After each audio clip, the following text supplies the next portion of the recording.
I am currently the strongest creature in the world. No, no, no, no, no, no, no. Definitely not.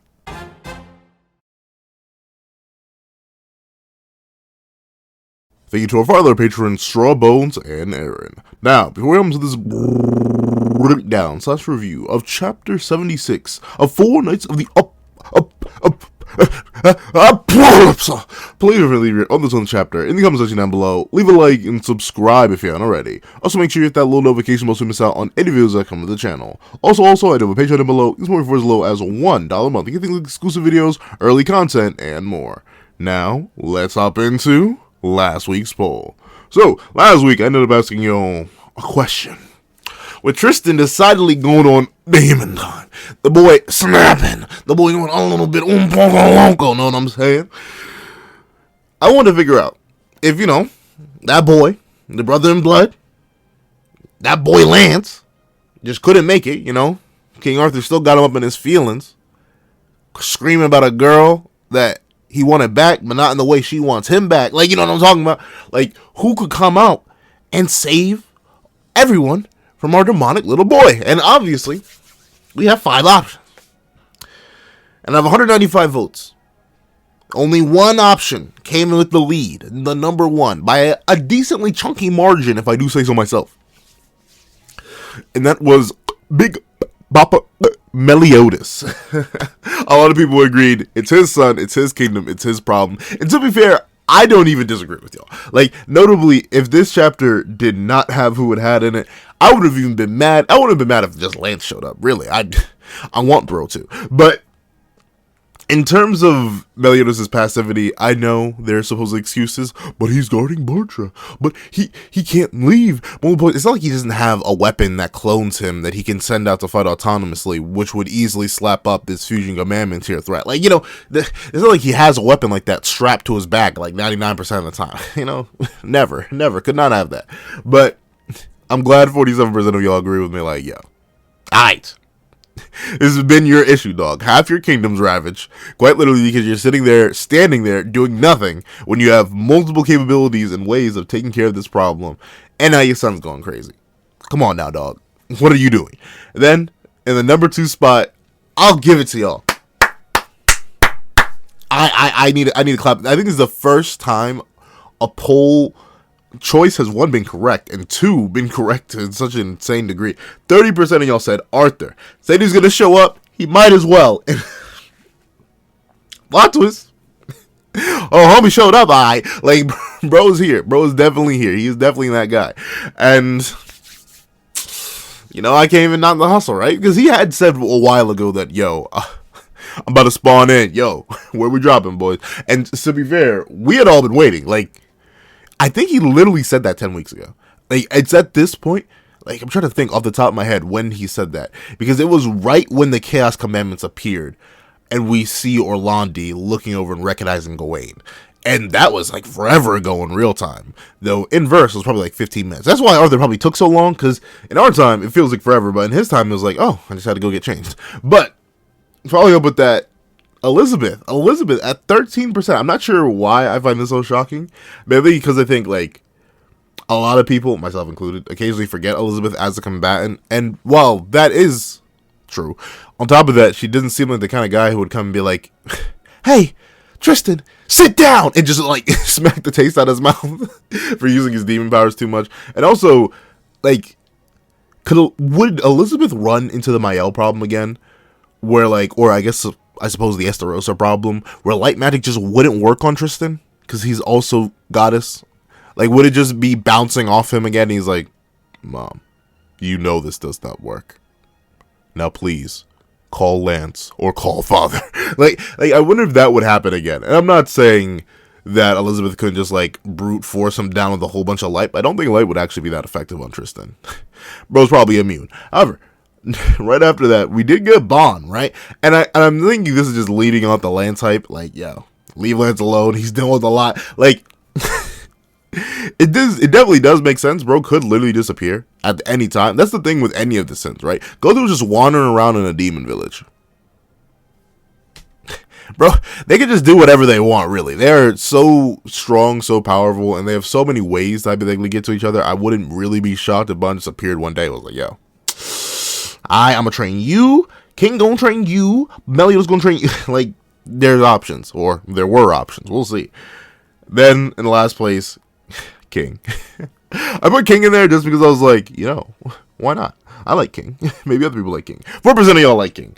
And I don't know. I think it actually would have been cool to see King step up to another demon goddess hybrid that's currently going through an uncontrollable emotional rampage. But hey, you know, sometimes you don't get what you wish for. It'd be like that when it'd be like that sometimes. However, thank you so much for participating in the poll. Make sure you get in on tomorrow's poll dropping at 12 p.m. so your vote is included for next week's review. Now, let's hop into Chapter 76. What's up, guys? I'm here, and here we are to review Chapter 76 of Four Knights of the Apocalypse, which is known as Descent, aka peak fiction. Like, I ain't gonna lie to you.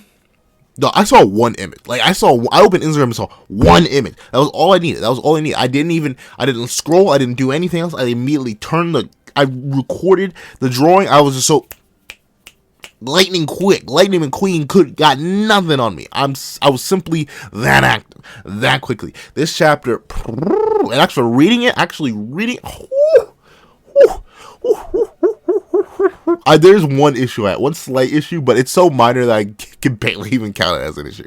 Even this cover page is so fire, dog. Like, Tristan looking down like, you foolish, filthy creatures, how dare you look upon my glorious shadow of splendor. Like, bro's looking so saucy right now. I cannot knock his hustle. I seriously cannot. But a furious gaze steeped in black. Okay, let's hop right into the chapter itself. So we open up. We do get to see that while Tristan did scoop the Mela out of Mela-Galand, we do see that the Galand part is still operating. I'm assuming this is because, like, one, demons don't die if you remove their head. Like, you gotta get in their guts and, you know, get all their hearts out. I don't know how Mela-Galand is speaking. Like, on a biological level, I'm assuming her vocal cords are stored somewhere in the maid body. But, you know, magic. And it's just so funny to see that the Galand part of the body is so angry that it got scooped. That the Mela-Galand head on top, the snake head, is just like, oh lord. Like, they're being dragged along for the ride because of the physicality of the main body. I think that's really, really cool. And another thing I love here is how, while the Galand part is just running in for an attack, you know, like Galand, the Mela-Galand part is just being so indignant, like, how dare you? How dare you just scoop me out like ice cream, like I'm a double scoop at a sundae? Like, how dare you? Like, dog, if he really could scoop you out like a sundae, I'm confident all he would have to do is, like, straight, and then, like, smack you out of existence. Bro really scooped you like you were... I can't think of any ice cream deals. But regardless of that, I love how, as Mela-Galand is being indignant, Tristan just casually charges a dark orb. And once again, I don't know. This use of darkness may just be, like... And I mean, like, the general use of darkness by demons may be one of my favorites I've ever seen in fiction. Just because of how, like, simple yet cool it is.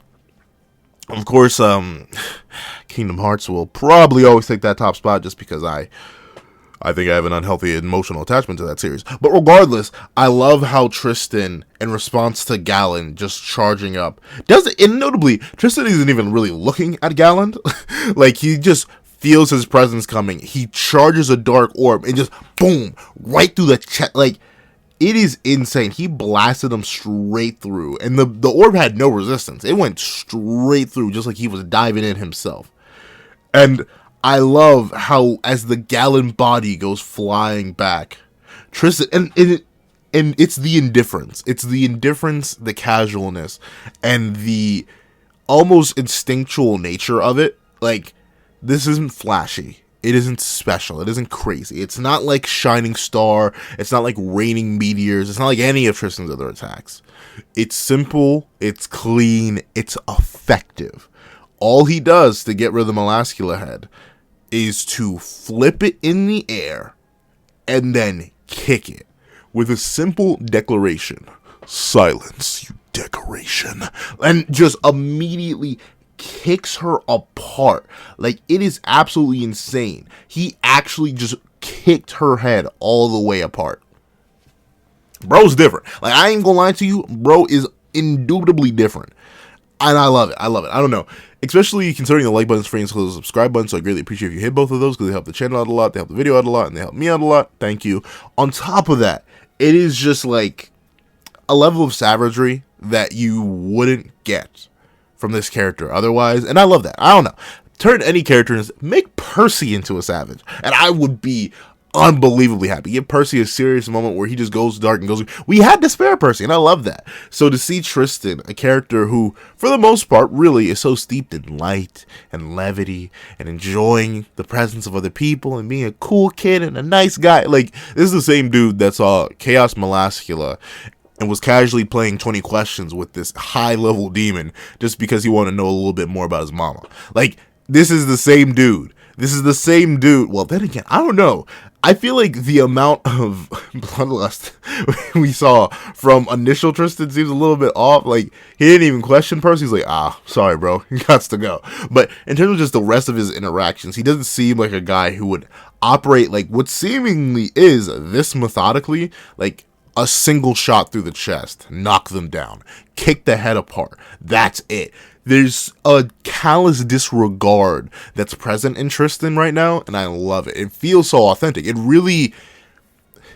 I watched the overly sarcastic production things on, like, evil dark sides, or superpowered evil sides. And it's not even necessarily evil. It just shows a different side of Tristan's personality that I'm confident is there. Dude is a warrior. He's a warrior. Like straight up. This is somewhere within him. It's just that it rarely comes out. But when his instincts are taking control, the Demon Clan, in my opinion, is the most built for battle out of all of the clans. You can just look at the goddess clans being healers. You can look at the human clan, while being destructive, not being that powerful. You can look at the giant clan, creation kind of clan, with battle in there. Fairy clan, definitely just a nature-esque clan. The demon clan is built for battle, so it would make sense that in a mode where his demonic instincts are overriding, that's all he's focused on. He's just there. There isn't necessarily too much violence, so there isn't enough showy about it. It's just, okay, I will eliminate you as smoothly and succinctly as possible, for that is who I am, and that is what my mission is. I love it!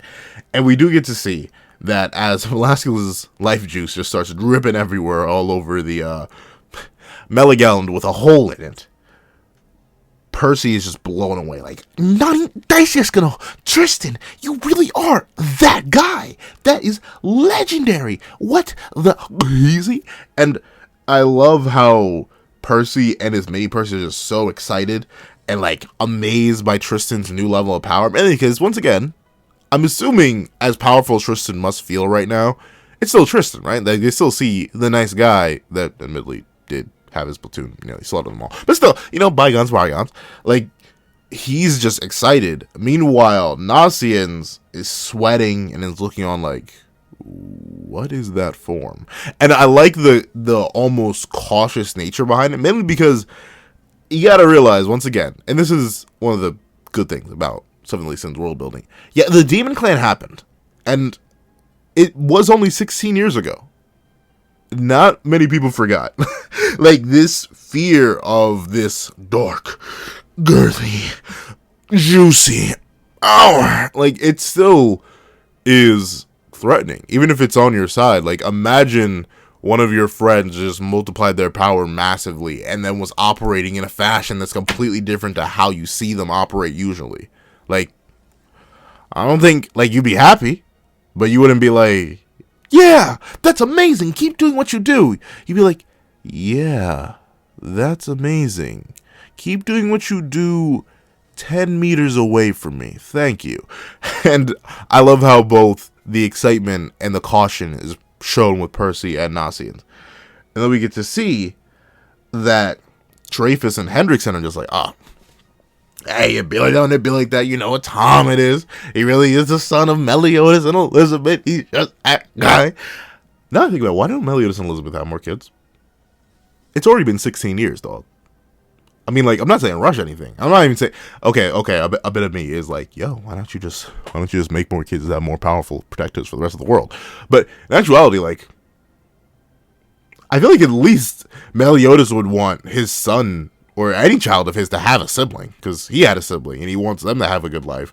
But it was maybe he's afraid of it because like Elizabeth didn't have a sibling. Shockingly enough, you know, with all the parallels between the Gods Clan and the Demon Clan, a lot of them did get slid down like one rank. Like the Zeldris and Meliodas parallel is established more through Ludishel and Mael rather than any connection with Elizabeth, which I think is a mixed bag. I could talk about that another time. But I don't know. It's kind of interesting that the two only have the one son. Though admittedly, it may be because they just don't know how he's going to operate, and they need all the data and information they can get from Tristan before they go around popping out a whole village.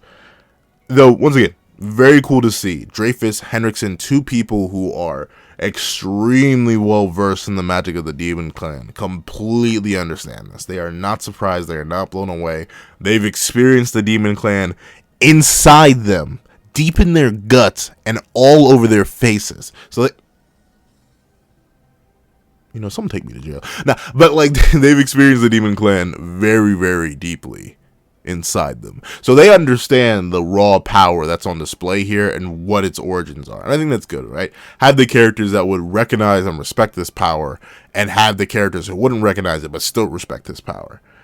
And we get to see that Gawain kind of confirms the thing that I had implied a bit earlier, which was yeah, that whole time limit thing that Tristan was talking about, kind of nonsense. Like, obviously it didn't necessarily drain him, but this drawback, I suppose, is worth it. Like, yeah, maybe you want to put a time limit on yourself just so you don't, like, go buku cuckoo crazy, like, and you need someone else's help to stop you. Though, admittedly, I don't know, with Lance on already, I feel like you could have just called Lance. But regardless, we do get to see that Gawain is awake. Like, I don't know, for some reason, like, my brain just glazed over, like, oh yeah, Gawain. The character that was wondering if they woke up, would they immediately go back to their buff form? The answer is no, they're still small. So that whole idea of Sunshine now being built with a limiter is very possible. And I'm going to blame Merlin for that. If that is the case, if the reason that Gawain only has a quote-unquote set amount of magic that she can use up in a day before she passes out and then thus needs to recharge until the next day, me personally, if you were to ask me, myself, and I honestly think it would have to be Merlin, just in honor of Escanor, be like, hey, you know what? The next human who gets this stupid thing, because it's obviously not going to go back to the coward, let's make sure they live a little bit longer. Interesting, and I wonder if there's going to be a plot point about that. If there is a limit, and I know I'm stretching super far into the future as if there's a confirmed limiter, but it just seems so different than both previous incarnations of Sunshine to a degree that's entirely wild, that I'm wondering if there's going to be a plot line about Gawain breaking past that limiter and what it could mean for her lifespan. I don't know. I'm intrigued. Though it's cool to see that Donnie and Gawain don't immediately go to fighting.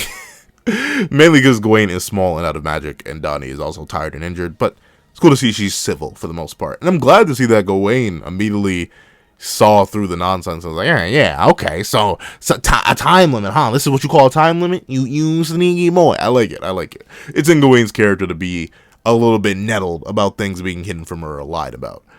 And we do get to see that Mela-Galand, the snakehead, starts... Here, let me give you a live incantation. Aguriba, aguriba, aguriba, aguriba, aguriba, aguriba! And then we see that the Holy Knights realize, Nani, an attack. And we see that all the, for lack of a better term, life juice stains that Mela-Galand just dropped everywhere. You know, it happens when you get your head kicked apart. They start rising. The Aguriba really called them straight from the ground. And we see all these hands rise up and they start grabbing people. Percy's getting dragged away. Nasi's getting dragged away. And that's it. I don't trust Percy's magic. I simply do not. Hold on. Let me take a sip. So either Tristan's magic is the direct reincarnation of the Demon King through some nonsense, or the Supreme Deity through some nonsense, or Gother through some nonsense. Like, something's up. Because how do you know that? They're the hands of the dead. They're going to drag everyone into the underworld. Like, how do you know that? How do you know? What? Like, what? This is a random demon that you have never encountered before, and you know about the other world. You know that they're the hands of the dead. You know exactly what this spell does. Like, how? Like, my brain hurts. I literally, something's up. The like button is free and so is the subscribe button, so I greatly appreciate if you hit both of those. But something's up. Something's shady. Because why? That is so strange. Like, it's strange to the point, like, I've been questioning Percy's magic, sentience, knowledge, and ability for a while now. Well, not really, not for a while. I say ever since I think the most recent mutation has really gotten me, like, raising my eyebrows about it. Like, I made a video on how Percy's magic is strange and it can grow more. But, like, and now I don't want it to grow more. How do you know that? How? That doesn't seem, like, I could get a reader making that assumption. Like, we know Mela-Galand. We know she deals in the dead. We know that her literal ability is to open portals to other realms. We all know that. We have read the series. Percy didn't read Seven Deadly Sins last time I checked. Like, it would make more sense if Tristan were to say this, if Lance were to say this, the two people who actually got to read Seven Deadly Sins, or I guess watch it in a full FMV in their heads, like full motion video. They got to see it in their heads thanks to Gother. So I could get that. But why does Percy's random mini-him know about the other world, that this is what this spell does, and that this is the hands of the dead? How? Unless it's someone else. I am saying, I don't, so many questions. Hope magic, ugh. Like, does hero magic just come with infinite knowledge? Like, I consider Snatch hero magic. I don't think it came with infinite knowledge. I consider Disaster hero magic. I don't think it came with infinite knowledge. Like, how does the mini Percy know that? Am I getting hung up on, like, y'all, tell me down below, am I getting hung up on this? Am I just, like, looking too deep? Am I freaking out too much? I don't know. That just seems so strange.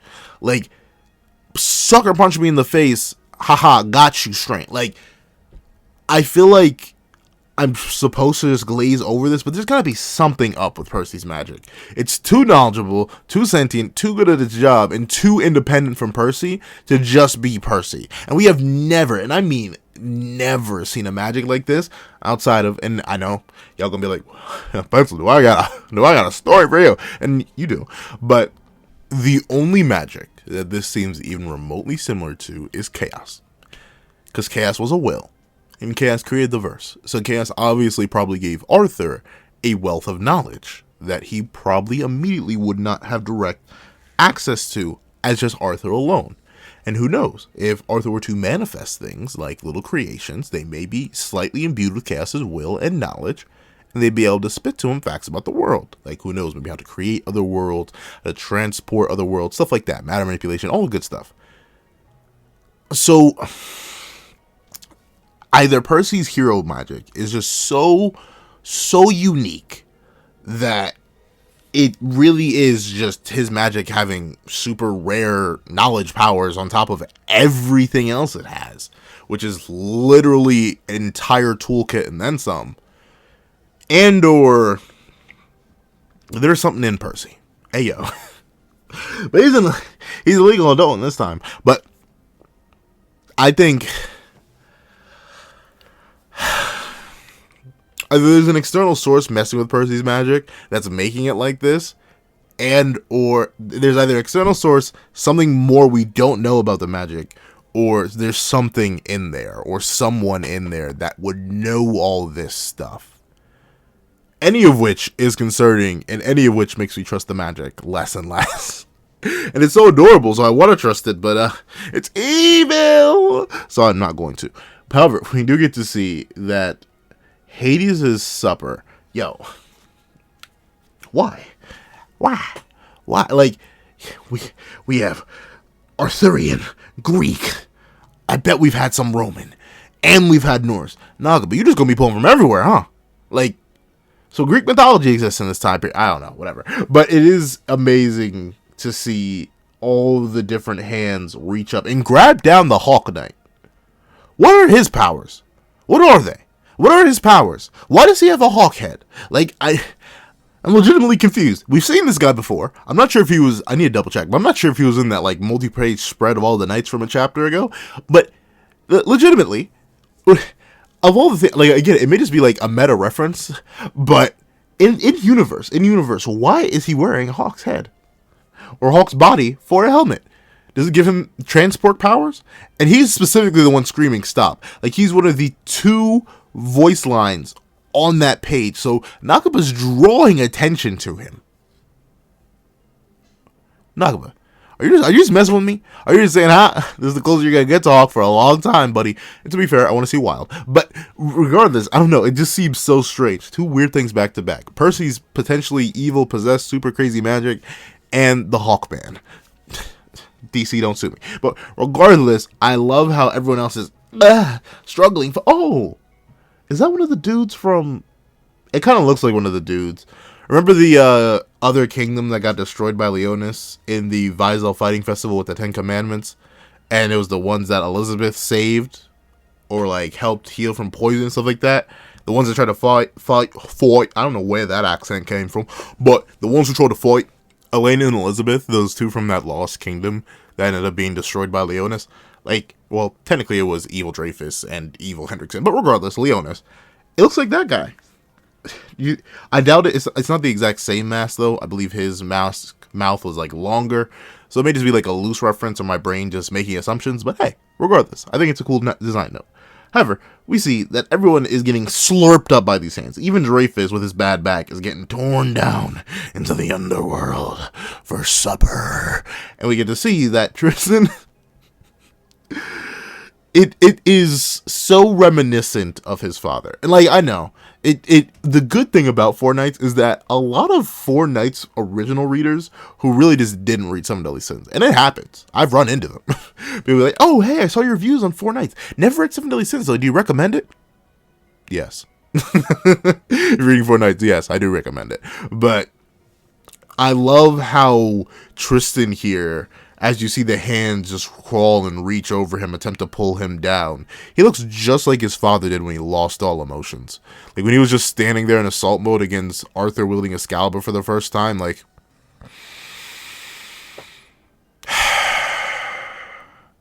I am simultaneously too powerful, too disinterested, and too angry to not do anything about this. I suppose I shall just get consumed with the rest of them. Like, I love how just indifferent he looks. It's not even really rage. Like, you can kind of see it for a moment when they start to cover his face, because his eyebrows go from relaxed to narrowed. And we see that everything was fine. Everything was cool. You know, Tristan was standing there. He was a little bit nettled, but he may have let it slide, you know. Slide down to the underworld, maybe see some things. I wonder if it would have taken them straight to purgatory. Because, like, notably... The omniscient mini Percy says, otherworld. So does otherworld mean... I'm assuming it'd be purgatory, right? But then again, that's so weird. Because, I mean, hypothetically, it could be Capital of the Dead people. It could be people from the Capital of the Dead. So they could be dragging him down there. Because we know that you can go to the Capital of the Dead while having regrets in life. Look at Elaine. Because I feel like it'd be weird if it was just purgatory creatures. Because, like, human souls don't really be lasting in purgatory. Like, you get there, seconds later, you're, like, a bug monster thing. So I'm assuming this is all from the Capital of the Dead. Unless there's another dead realm that I don't know about. Who knows? But we see that all it takes is Isol to yell, Sir Tristan! And Tristan's like, oh, yeah, I am awake. And once again... presence and power in Seven Deadly Sins is portrayed in a lot of different ways. Usually it's through destruction or like character reactions or stuff like that. But I love how Nakaba decided to show off Tristan's power here. It wasn't anything crazy. He didn't burst with darkness or anything like that. I'm assuming bro literally just tensed his muscles. And all the hands of the dead just retreat off of them like they touch fire. Like... even now, as he's in his, what at least so far we've seen to be his strongest active combat state, I still believe the Goddess Eye and Demon Eye combo probably is stronger. But at least for a state we've actually seen throw in hands, he was still suppressed. He's still holding back. And that is a little bit nutty. It is a little bit nutty if you were to ask me. So, like, what are the limits? How far can he push this demon mark? And how, like, are there multiple stages to his too? Does he already have the stages? Does he have stage 1, stage 2, stage 3?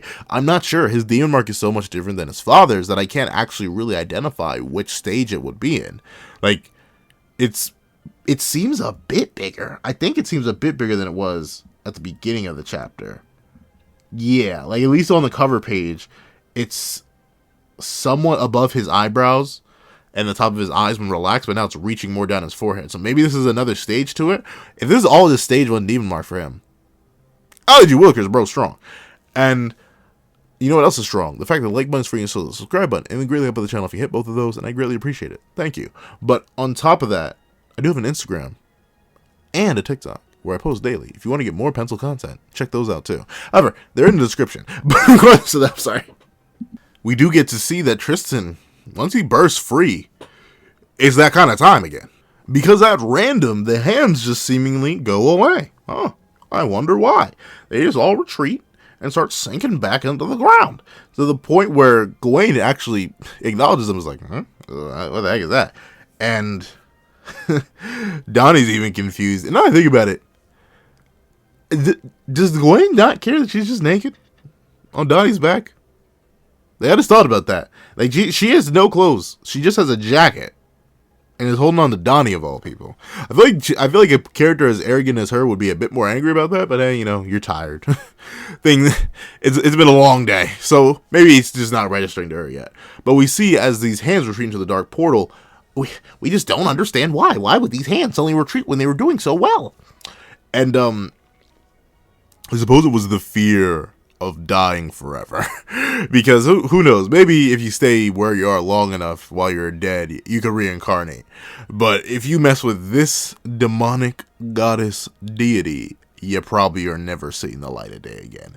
And we see Tristan leaps from where he is, lands directly on top of the struggling corpse of Mela-Galand, and just goes straight to the snakehead of Mela-Galand.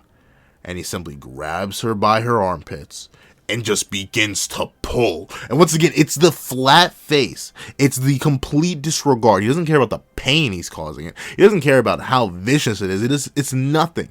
He's simply uprooting it like one would do a weed in their garden. I love it. It's so dispassionate in the best way possible. He's not trying to be cool. He's not trying to be saucy. He's just doing what needs to be done. And by doing that, it's coming off as cool and saucy. And I like it. I don't know. I love the way it's portrayed. It's just so ominously effortless and terrifying. And you can even see it. The thing starts to scream like,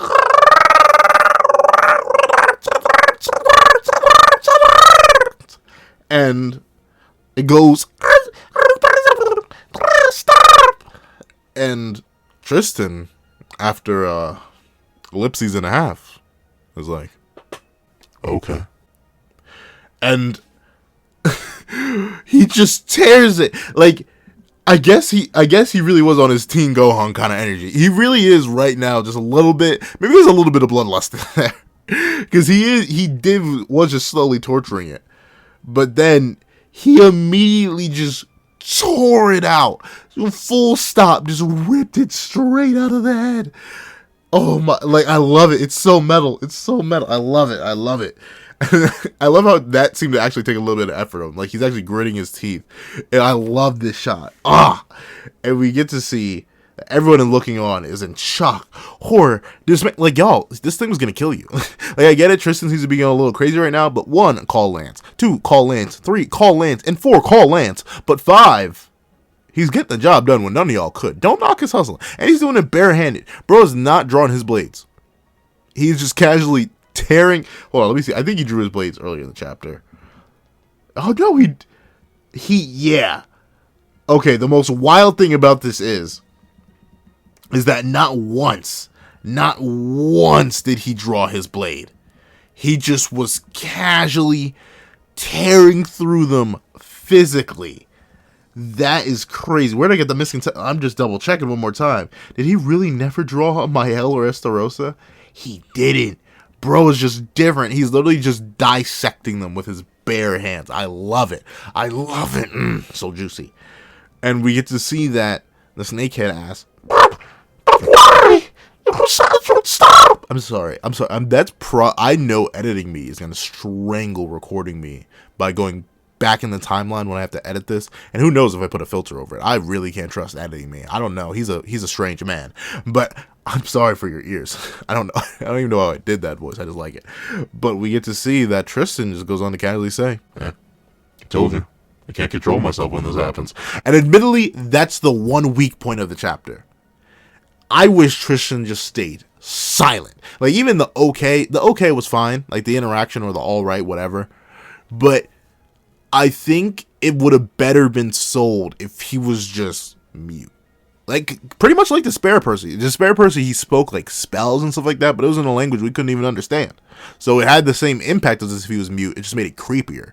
So I think it would have been a great juxtaposition to regular Tristan, to have Demon Tristan just be just tearing at the flesh of this creature without any regards, any words, any remorse, and nothing. Just simply dismantling it with not a care in the world, and really show that, yeah, bro is out of control. He'd be unresponsive. He'd be non-caring. I think that would have sold this chapter to like a 27 out of 10, but still, it's a solid 25 out of 5. So it's still doing pretty darn well. Trust me, it's a minor thing. It's so minor, but I come to y'all to give you my opinions, and that's the one little critique, one little weakness I have with Tristan's demonic form. Because it feels like, for a guy who supposedly is out of control, he's doing a lot of talking and seems pretty in control. However, I get to see what I always have been waiting for. I can't believe it. That boy was more afraid to use that power than anything. It's not that strange. Tristan has friends he can put his absolute trust in now. Meliodas, where are you going? I can't just sit around here. Not as a king or as a father. I wish he said father, not dad. Another minor nitpick. Nitpick? What is a nitpick? Nitpick. Another minor nitpick. I wish Meliodas said dad here. But I'm glad that finally, for some reason, after all this time, Meliodas finally decides to engage. Only because his son went nuts. And I get it. Tristan went nuts. But I don't know, dude. You could have avoided this entire situation. Like, if this were like any other day, I think I would be fine with what Meliodas was doing. But then again, this is his kingdom that he's literally letting get ravaged when he could handle it immediately. That's why I don't buy the kingly excuse. Like, people have been giving Meliodas the excuse of, but he's a king, so it's not his job to go on the front lines and do all this and do all that. Especially when he has the four knights of the apocalypse. The four knights of the apocalypse, half of them are just kids. And the other two, while they are competent warriors, they're still also kids. And they have no right to your kingdom. This is your kingdom. And this is the same day where they all just arrived. Once again, I cannot stress this enough. We are on chapter 76. We got to Leonis at the end of chapter 50. This day, assumedly, if they got a night of rest, I'm being generous, by the way. If they got a night of rest in between the Ard incident and the whole Dark Talismans chase, this day in verse started chapter 41. And I don't even think, if I'm being real with you, I think, if we're being honest, this day, this one day, this great adventure, started all the way back in chapter 32. Dog, we have spent over half of the manga in one day. Seriously, half of the manga's publication. The manga's only up to 76 chapters. This day started on chapter 33. Meliodas, they've had a long, rough day, buddy. You think you couldn't handle this for him? You couldn't take care of it real quick so they could rest a little bit? Like, I'm not sure what Tristan and Gawain were doing. Who knows? They may have been just vibing throughout their entire trip back. But at least for Percy's gang, golly gee willikers, they need some rest. They need some sleep. Mel, the fact that you just stood by when you could have easily handled this problem is wild. And now you have to repair your whole kingdom. And hopefully there are no casualties. And hopefully your son doesn't accidentally destroy the entire kingdom if he really is out of control. But regardless of whatever complaints I have towards Meliodas being inactive, boy, does he look saucy in that coat. I love that coat design. I don't know. I think legitimately, someone get me that coat. Yeah, I said something. I can't afford it. I don't even know what it's fully made of. But still, I love how saucy he looks in that outfit. Sure, he's just putting it over his regular boar hat attire with the new tie. But still, I think it looks unbelievably saucy, if you will. Speaking of saucy, the like button and subscribe button are free, and I greatly appreciate if you hit both of those because they help the channel out a lot, and I hope you're enjoying the video so far. Thank you. However, it just looks unbelievably saucy. I love that coat. I love that coat. But regardless, I'm glad that he's finally out and active. Like, he really said, fine, I'll do it myself. And while, admittedly, I did want to see Lance show up in this chapter and just be like, hey, yo, Tristan, I'm going through a lot right now, so excuse me as I beat you harder than I should. And just begins to bully Tristan back to his common sense and revert him. I think we get something that may just be even better. But we have the tease of Meliodas stepping in. And honestly, I've said it once and I'll say it again. Meliodas has got to die. Like, technically, if you were to ask me, I think all the previous sins have to die. Like, now. Like, maybe yesterday. Maybe 30 chapters ago. Maybe the Dark Talisman should have got Gothren up out of here. Like, seriously, this sounds so bad. But Meliodas must die for me to believe that there isn't hope within the king. So, hopefully a certain someone that shows up, you know, gets him up out of here, you know what I'm saying? And yes, I'm praying on Meliodas' downfall. Always have been, and always will be. No, I'm kidding. But we do get to see that Mela-Galand, even with a whole hole in it, did get back up. They are still fighting, but it's much more just Galand at this point. Like, both Melascula parts were ripped out of him, and I guess maybe that's why he's not regenerating them? Like, assumedly, I suppose, once those consciousnesses are gone, it's just Galand left. Though, admittedly, it's weird that he's not regenerating any of his extra damage or the gigantic hole he has in his face. But hey, it really don't want to be like that sometimes. Obviously, he's under pressure. And we do get to see that Tristan, he's just weaving, and then he finally draws his blades. But I love how it's just move, dodge, slice. Like, bro immediately tore into Mela-Galand and was just like, alright, that's it. We're done. And the thing is, it seems like he only did 2 slices. But then you see the result, and Mela-Galand is just sputtering and slimy everywhere. His life juice is going left, right, and center, just like how his father made Galand's blood go left, right, and center.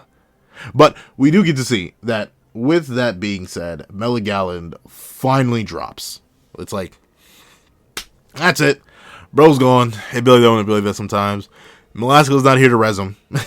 White mage down, tank down, DPS down, everyone's down. And we see that the knights are just like, Nani, he really did that to what? He did that to one enemy on his own. When all of us combined against him, couldn't do anything. And we see Percival yelling, "Ayo, Tristan! Change back now, please. Change back now, please. Change back now, please. Change back now, please." And we see that Percy gets stopped in his tracks with a demanding, "Stay back! I can't change back so easily. That is the price for using this power." Why didn't you just train it? Like, dog, 16 years. 16, I'm not sure when you went on your journey for Gawain, but it can't have been that long. Dog, like, I believe you're, what, 12 in the Edinburgh movie? Like, dog, you had time to figure this stuff out. You literally have the strongest demon to ever live in your home, where you stay at. Just train with him. I feel like, while I get it, we need long-term story goals, such as Tristan mastering this power and, who knows, stacking it upon other powers and stuff, whatever. I think, inverse, logically, it does seem a little bit screwy that Meliodas, who would know, if there's anyone who would know about the dangers of uncontrolled dark impulses, it would be Meliodas. It's a little bit mind-blowing that Meliodas didn't even train it. Like, who knows? Maybe it's going to be implied that he did and just Tristan could never get control over it. If that's the case, fine. But at least from what it seems here so far, it's like Meliodas didn't even consider this. Like, oh, my son could go nuts with power like I did and then cause a whole ton of harm to a whole bunch of people. Shock horror. I could never guess. Nani? Dice guess no. Like, wow, this is just crazy, guys. But I suppose it's whatever, right? It's not like the craziest thing in the world. Once again, I get the narrative reason behind it, though in the narrative, I feel like it's a little bit goofy. However, we do get to see that as Tristan is fuming and shaking with dark earth, we hear something beautiful. Well done. Huh? Where's that voice coming from? It's ringing in my head. I got to see a good show firsthand before making my assessment. Truly marvelous. To tell you the truth, I underestimated you until I saw you with my own eyes. This man has had so many allegations against him, and me, I've been the proprietor of them. Like you, if there's one person who is on top of the game but not with the allegations, like you would think I'd be his like defense lawyer, but no, I'm the prosecutor. Like 99% of the time, I'm definitely against this man's allegations. But in this case, with this character, it is just I am hard pressed to think of a saucier entrance. In fact, y'all, if y'all still here, I need y'all to tell me a saucier entrance than this.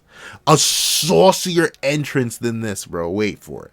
We see the rubble, the rock, the debris starts to shake and rumble and curl and slowly rise into the air, catching Percy off guard, catching all the knights off guard, and it just begins to rise and swirl into the air like crazy. Like, it's what's going on here? And we see it circles up. And the man from the heavens continues. Such a bad girl, Gawain, running away without permission. How worried did you think my big stepbrother would be? Is he talking about you? This is bad. He's my uncle. Huh? And we see the stairs are slowly forming from the debris. And I love how any sort of like chaotic or debris-ish nature of them is cleared for the main steps. They're like pure pristine. The rubble shaped itself perfectly and smoothed itself over, removing all cracks, leaving nothing but a perfect being to walk down. And we see the people of Leonis themselves. They're like, we aren't dreaming, are we? What's going on? And one person even says, how divine. And we see that this is a staircase of rubble stretching into the sky. And in a dark, stormy day, as this once was, light rays pierce through the heavens. And we see a stairway that reaches directly into one of these beams of light. It towers over Leonis Castle itself, being twice its height. And we see a man. I thought I'd say hello to you in person at least once. To the 4 youngsters in the Omen, former King Bartra saw. No, that man is... As for the power of those 4 Knights of the Apocalypse, I also came to find out if it was truly enough to destroy me and my eternal kingdom. It can't be. Please forgive me. And to the mastermind, our enemy, the ruler of Camelot, Arthur Daddy Pendragon, bro. Oh, he is so so saucy. The boy is dripping. He is leaving it's sticky everywhere. He's dripping syrup, honey mustard, ketchup, hot sauce, sriracha. It's everywhere. It's so saucy. Everything. What? Like, I ain't gonna lie to you. After chapter 72, I had questions for Nakaba. I really did. I really was like, I want to go over there and sit down with him, learn the entire language of Japanese that I don't speak, and just have a conversation and be like, no, Nakaba, what are we doing? What are we talking about? Like, how did we hit this? How did we get here? How did we do this? But then he just dropped this. Like, and the thing is, I know for a fact this is not going to get an ounce of the traction that it did. That the allegations did. Both the Gawain allegations and not the Gawain allegations, the Guinevere allegations and the Lancelot allegations with Jericho, that's infinitely going to get more blown up. Of course it will. This is going to be fall under the radar of anyone in the common community. I know, it's simply how that works, alright? If it's not controversial, people usually don't care. But I care. That like button's free, so subscribe button, so I'd really appreciate if you hit both of those. However, regardless of that, Yo, regardless of how small scale this will be to anyone outside, this is probably by far the most saucy, the most drippy. Like, I'm simply at a loss for words. I did not think Nakaba could do this. He took Arthur, a character who I was admittedly, like, not necessarily the most interested in the original series. He seemed like a cool kid. But nothing else, really. And then, give him the powers of the literal creator of the verse. I'm like, okay, fine, whatever. I'm interested in what you do with it. And Nakaba has made this. He gave... I literally can't think of a better entrance. Like, in terms of just, like, a main villain walking onto the set, everything about this is just crazy. Arthur's the final boss. Like straight up, unless... And Nakaba, please don't do this. I'm fine if he's influenced by Kath, and we'll talk about that. But, like... Don't make it like this. Arthur is the big bad final boss. This is if Madara showed up in the Chunin exams. No, if Kaguya showed up in the Chunin exams, I guess, because she's the real final villain, I suppose. This is as if Jiren popped up in the 21st Budokai. Like this is as if... I'm trying to think if showed up in the Soul Society arc. Like seriously, this is the final boss, skipping all the prep, skipping the waiting, showing up right now on a stairway, a literal stairway to the heavens. Bro literally came to check if the threats to his kingdom were actual threats. Bro said, I'm here for all smoke. And I want it delivered to me directly. I simply watched you and it was an entertaining show. Bro saw arguably the most powerful thing we have seen on screen interacting with a fused commandment tier fighter and said, oh, that was entertaining. That was cool to see. Nice to watch. Bro's us. Bro is literally the reader. He might as well just be the author. And it is so good. And I just love how crazy it is that he's showing up like this. It feels, and to be fair, everyone kind of called it when they saw the name of this chapter would be like Ascent or Descent or whatever. But that doesn't take away from it in my mind. If anything, that just makes it even better that this ended up being right, and it ended up still being amazing. It ended up still being saucy. It ended up still striking fear. Like, the idea that Arthur's mere presence, him entering this world, simply feels divine. Oh, I love it. I love it. Things to talk about Arthur himself. He has an arm. Like, and not just like that gauntlet is just randomly floating there. No, he has like full flesh arm to the point where it looks like his right arm is actually thicker than his left, which is, I mean, sometimes, they get mismatched. And I guess when you're a lonely man, you're a 32-year-old trapped in a 16-year-old body, so the hormones that be going to... Okay, I'm gonna stop. But he has a hand. I guess he only equips it for battle. Once again, this guy literally created the world, like the entire verse, and the two beings that made their own little mini-verses with their own species. So it doesn't surprise me that after 16 years of training and mastery over said power, he could just give himself an arm. But I'm wondering why he didn't give himself an arm anytime before this. Like, is it really... Maybe it's just, like, a ceremonial thing that he does, like, or out of respect for his lost comrades. Maybe that's the reason why he doesn't actually have an arm 99.9% of the time, I guess. If he's just chilling in his home, he's like, oh, I gotta pay respect to my boys. Hold on, let me just leave the arm off. That's for one. He has an arm. Crazy. Number two. I made a little video about this, but he has Cath. Like, I'm pretty sure that's definitively Cath. I can't recognize that as any other creature but Cath. Emblazoned on the fist of his armored hand. What? Like, I get it. Cath and Arthur did have a pretty good relationship when Arthur was under the impression that Cath was actually interested in him and not just his girth. I can make 15 different jokes, but I won't even make one. But regardless of that, I can somewhat get a taste, a whiff, a light understanding of that. But it's so strange to see him emblazoned there. I wonder why. Like, I kind of offer the idea that Cath could be coming back.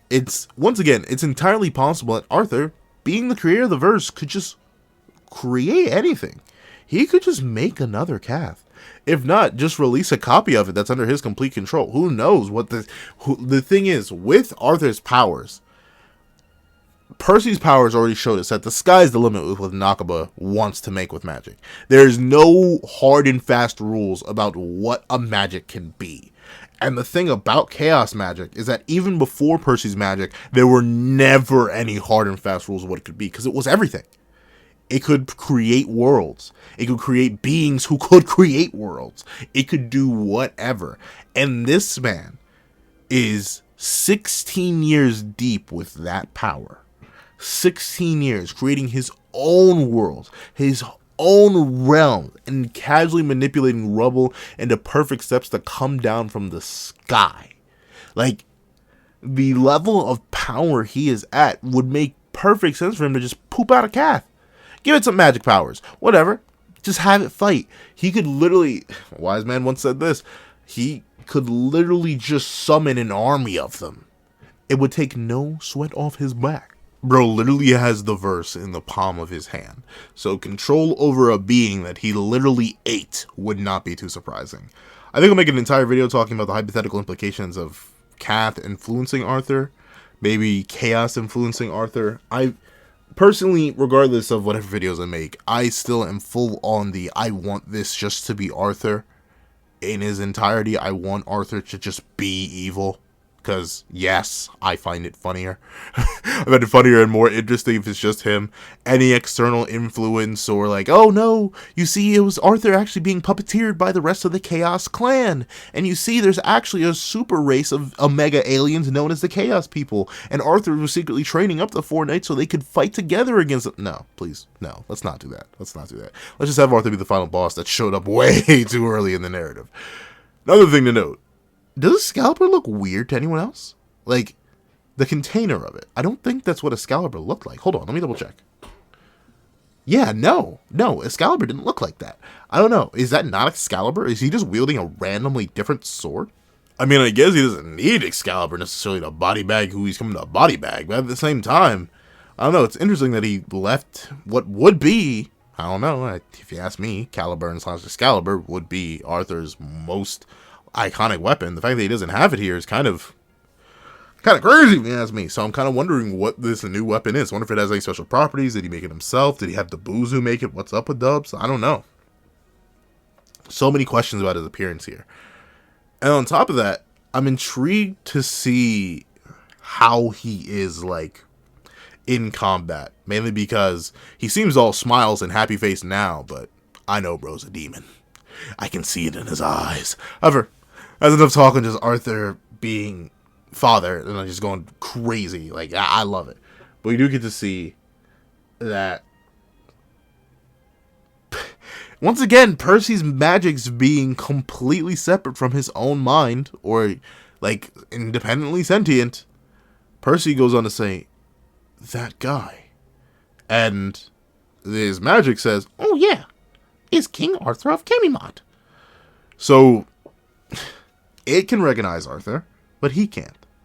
I know they just said it was King Arthur. They just said it was Arthur Pendragon. But at the same time, the fact that Percy couldn't register that, but his magic could, seems weird that his magic has higher processing power than he does, at least brain-wise. But we do get to see that Percy, he may have actually understood it, but it's only just slowly hitting him. That guy is Ironside's king. That guy is why my grandpa is... And I love what happens.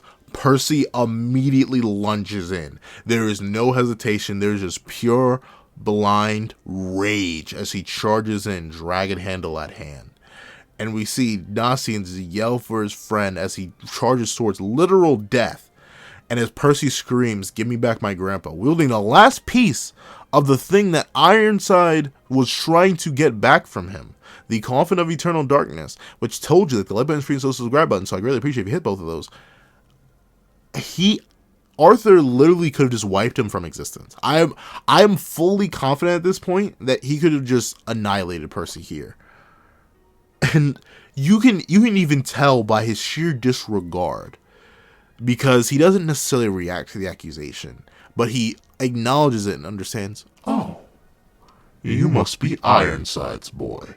And Percy screaming. I'm not sure if it's sweat or tears or both running down his face as he screams in agony, wanting to get his grandfather's body back, his avenge the only man he knew. And Arthur, like, he just blitzes him to an insane degree. Arthur just smacks him away to a point where I literally we don't even see his hand move. Arthur Lee just says, "Can you save it for later?" and smacks him away. And once again, if you were to ask me, Percy being weaker than Mela-Galand doesn't put him anywhere near top 15, top 20 in the verse at all.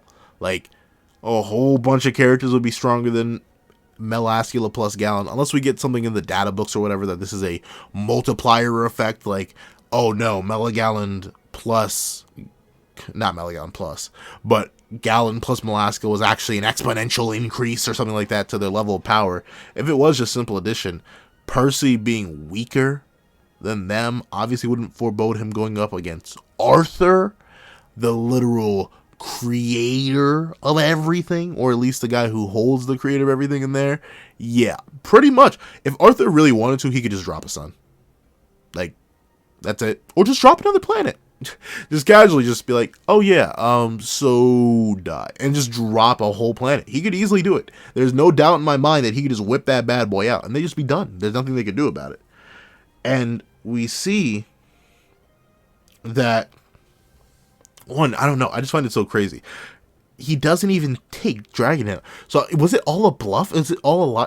Why did he wait so long to invade Leonis? If he could just do this, like, there were no protection barriers, no protection spells, nothing. Bro just showed up and walked through the heavens straight down the pearly gates and said, hey, what's up? Hello, senor. And like, walked on through. Why are you waiting so long? What did you need the coffin for if you're not even going to take the final piece of it? Like, is there something you're not telling us, Arthur? Let us know. However, we do get to see that Percy's magic is once again more sentient and more intelligent than him.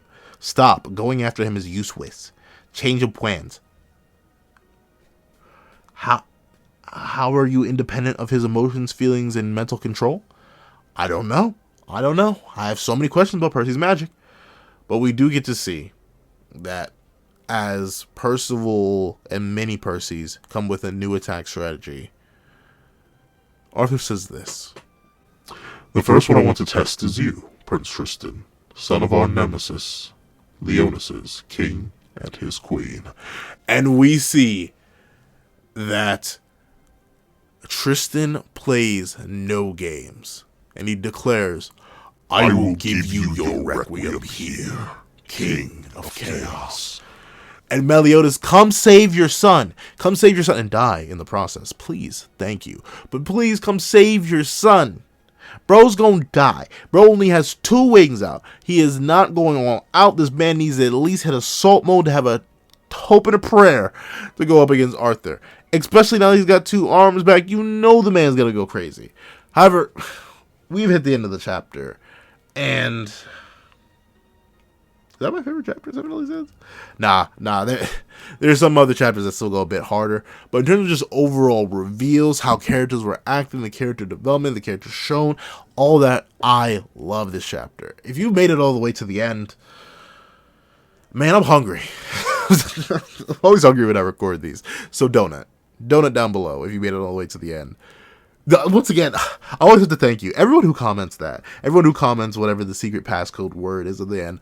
Thank you. Like, unbelievably, y'all don't know. Y'all don't know how much, like, time and effort goes into making these reviews and making these videos, especially with how long they are. So I'm so happy that people do make it to the end, and I love you guys for that. However, thank you so much for watching once again. I hope you guys have a wonderful day. Please tell me what you guys think of this chapter in the comment section. I give it a solid 25 out of 10. It goes crazy. It goes stupid. It has everything I could have ever wanted and more.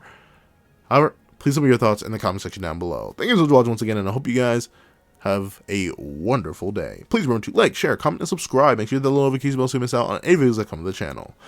Thank you guys so much for watching once again, and I hope you guys have a wonderful day. This is Zach the Pencil, writing off.